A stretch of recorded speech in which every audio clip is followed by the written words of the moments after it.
Bismillahirrahmanirrahim. Assalamualaikum warahmatullahi wabarakatuh. Nama saya Syed KJ bin Abdul Fihan dan bersama ahli kumpulan saya ingin membuat satu rancangan iaitu berkenaan dengan institusi ekonomi dalam Islam. Dalam ahli kumpulan saya, iaitu saya sendiri, Syed KJ bin Abdul Fihan, 13 DIT 23F 039. Yang kedua adalah Syakif Hakimi bin Saufi 13 JIT 23F 029. Ahli kumpulan yang ketiga ialah Muhammad Izul Azri bin Muhammad Yusof 13 JIT 23F 037. Dan akhir sekali adalah Muhammad Azrizal Zuhaimi bin Zaidi 13 JIT 23F 015. Okay. Apa yang dibahaskan dalam pembandingan kali ini ialah perbezaan ekonomi, wakaf, produk-produk Islam, isu agihan zakat, simpanan emas, dan ada beberapa persoalan iaitu 4 persoalan dan kesimpulan keseluruhannya. Pertama sekali pendahuluan. Apa itu ekonomi Islam? Ekonomi Islam ilmu yang digunakan oleh manusia bagi memenuhi keperluan ekonomi individu dan masyarakat berteraskan syariat Islam serta mencegah ketidakadilan dalam pemerolehan dan penggunaan sumber alam. Asas sistem ekonomi Islam mengiktiraf pemilikan harta individu agar dapat digunakan untuk memenuhi keperluan, mengalahkan harta yang dimiliki syarak seperti menggunakan untuk berniaga, mengagih harta dalam masyarakat dengan adil seperti melalui zakat.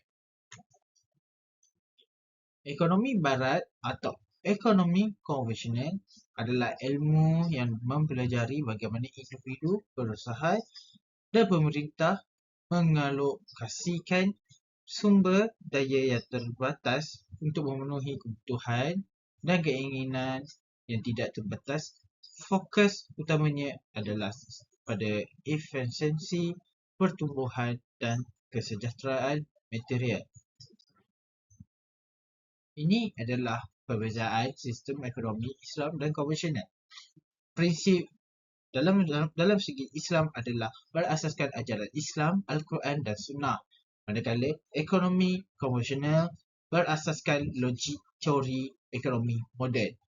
Matlamat dalam ekonomi Islam, kesejahteraan dunia dan akhirat. Manakala dalam ekonomi konvensional, keuntungan dan kekayaan sebanyak yang mungkin. Keuntungan dalam segi ekonomi Islam tidak boleh ada riba, iaitu dalam secara mudahnya adalah so manakala ekonomi konvensional boleh ambil riba, iaitu bunga. Keadilan sosial dalam ekonomi Islam menekankan zakat dan sedekah untuk membantu orang yang susah. Ekonomi konvensional bergantung pada pasaran, kadang-kadang mewujudkan jurang kaya dan miskin.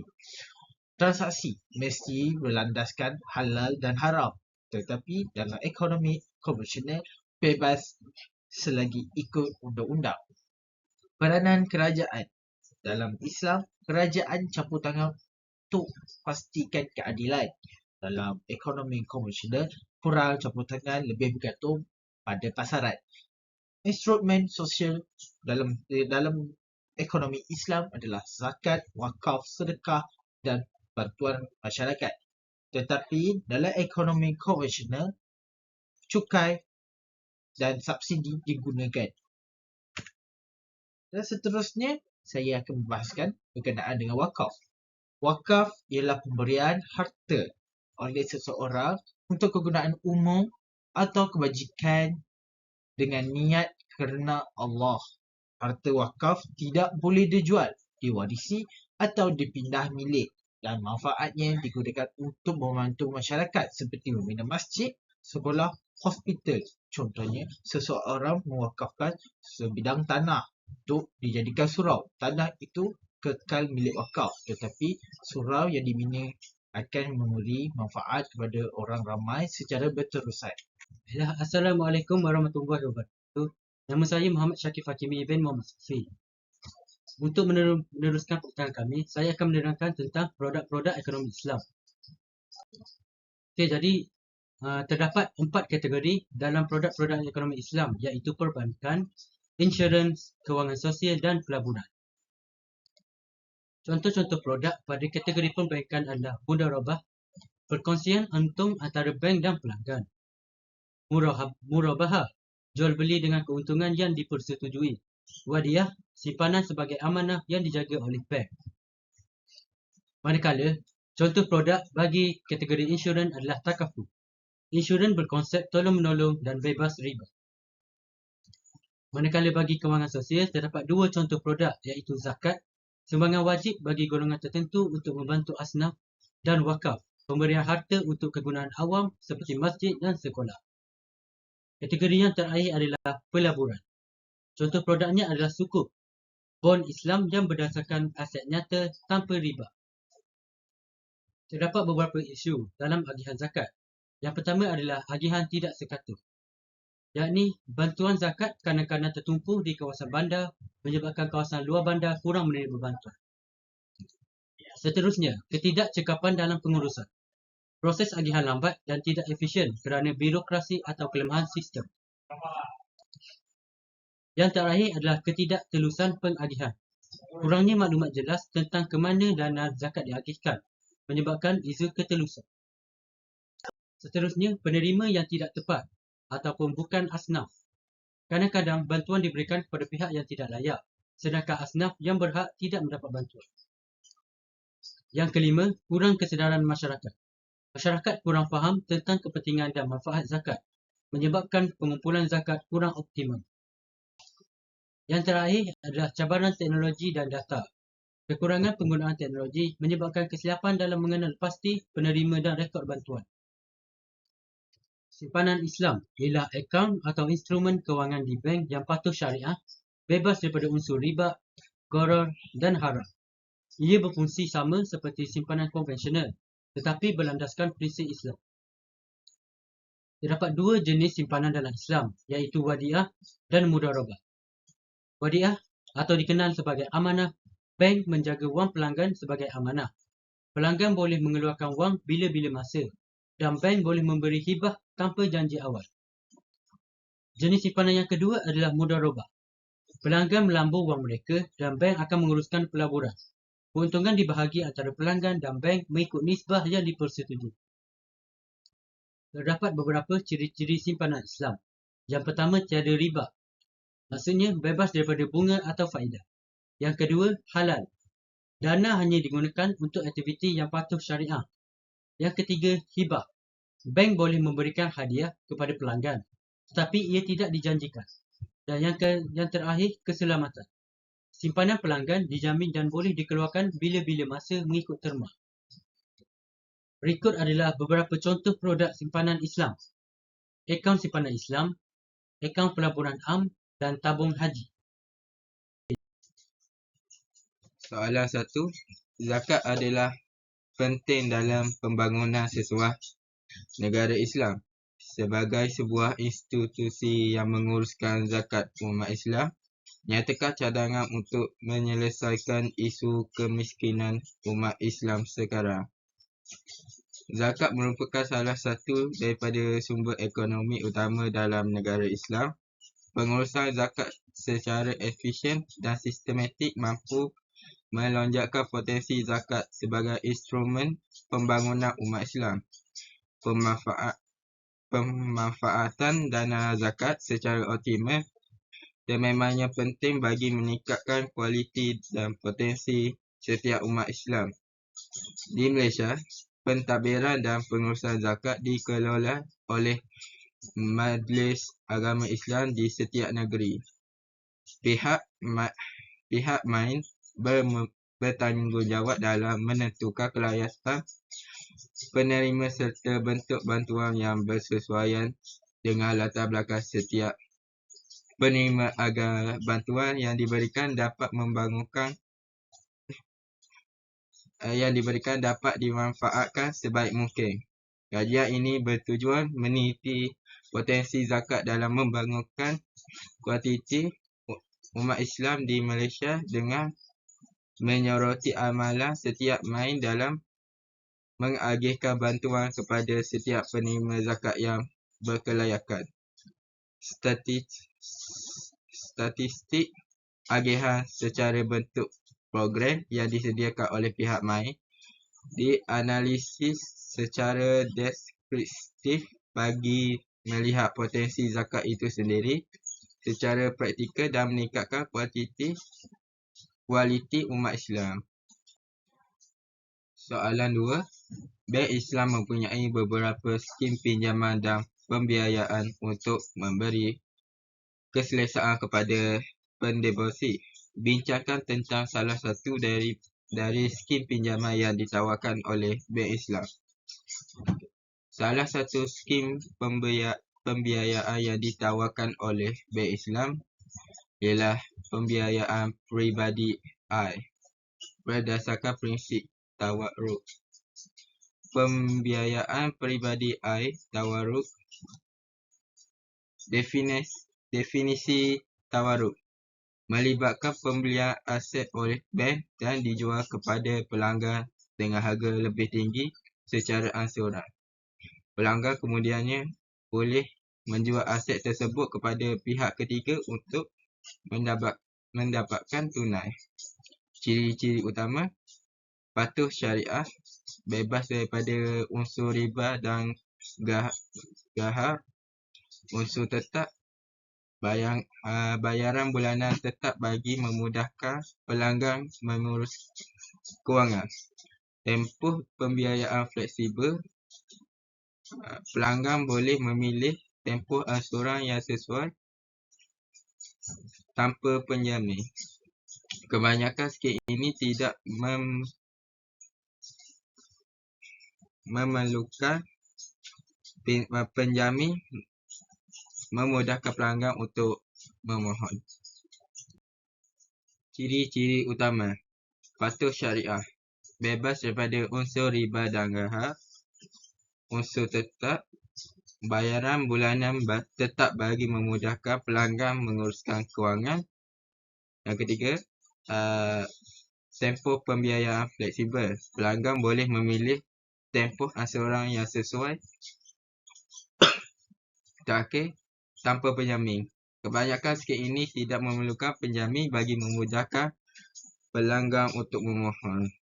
Kegunaan: pembiayaan ini boleh digunakan untuk pelbagai tujuan seperti pembelajaran, pendidikan, perubatan atau peribadi.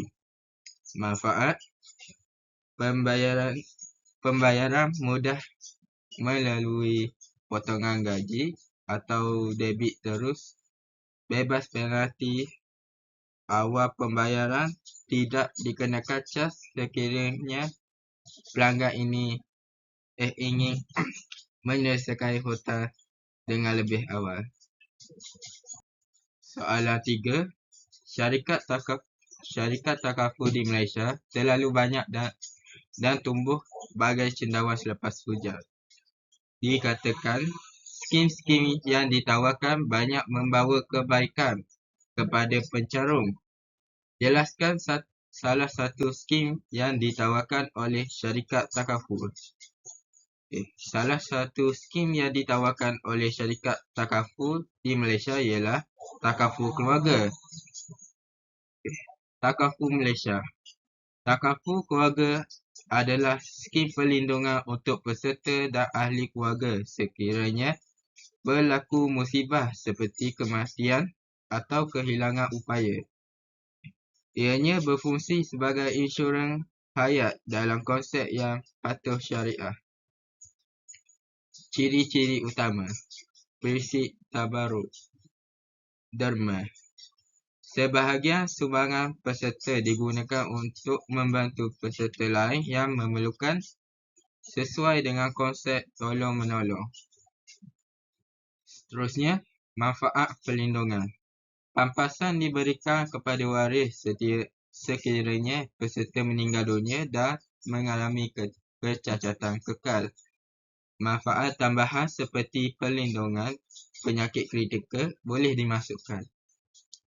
Pulangan pelaburan berdasarkan muharabah.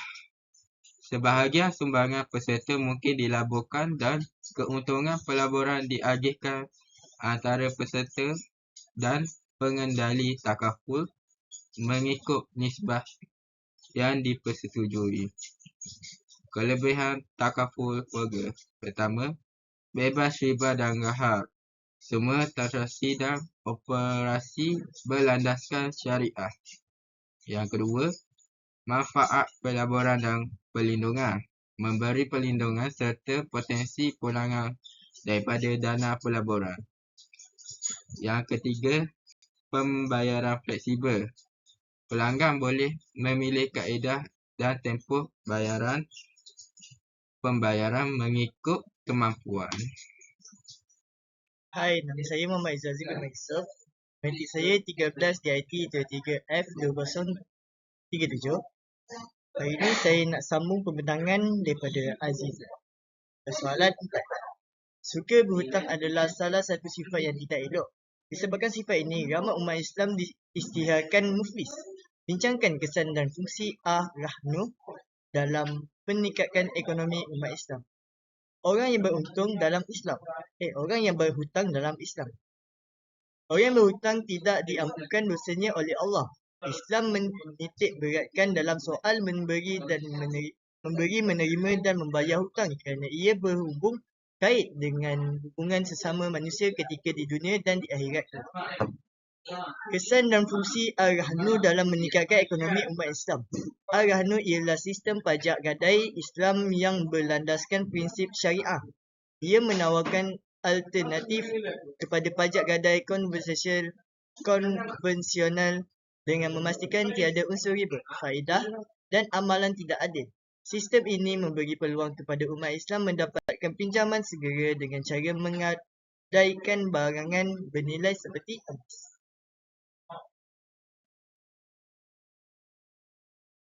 Kesan positif ar-rahnu, mengelakkan bebanan hutang konvensional.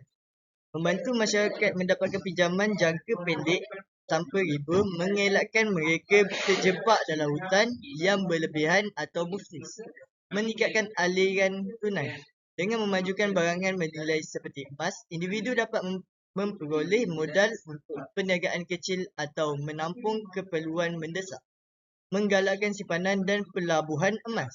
Ar-rahnu menggalakkan umat Islam menyimpan emas sebagai aset pelabuhan jangka masa panjang kerana emas mudah dicairkan dan mempunyai nilai stabil. Mengurangkan risiko muflis. Pinjaman melalui ar-rahnu tidak mengenakan faedah yang memberatkan dan peserta boleh menebus barangan bila-bila masa tanpa dikenakan penalti tinggi. Fungsi ar-rahnu dalam meningkatkan ekonomi. Modal untuk perniagaan mikro dan kecil. Membantu usahawan mendapatkan modal permulaan dengan cepat, terutamanya dalam sektor perniagaan kecil seperti kedai runcit atau perniagaan pasar malam. Sistem patuh syariat yang adil. Ar-rahnu menyediakan alternatif kepada pinjaman faedah tinggi.